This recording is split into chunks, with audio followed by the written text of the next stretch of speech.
చేసి కాకరకాయ నిల్వ పచ్చడి ఎలా తయారు చేసుకోవాలో చూపిస్తున్నాను. అసలు చేదు అనేది లేకుండా చాలా బాగుంటుంది. వారం పాటు నిల్వ పెట్టుకొని తినొచ్చు. ఇప్పుడు ప్రాసెస్లోకి వెళ్దాము. ముందుగా కాకరకాయలు తీసుకోవాలి. నేను ఇక్కడ 4 మీడియం సైజ్ కాకరకాయలు తీసుకున్నాను. కాకరకాయలని మంచిగా శుభ్రంగా కడిగి పెట్టుకోవాలి.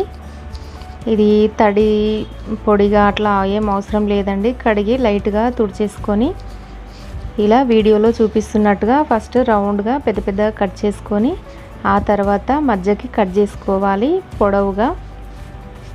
మరీ సన్నగా కట్ చేయొద్దు, మరీ లావుగా అవసరం లేదు. మీడియం సైజులో కట్ చేసుకుంటే సరిపోతుంది.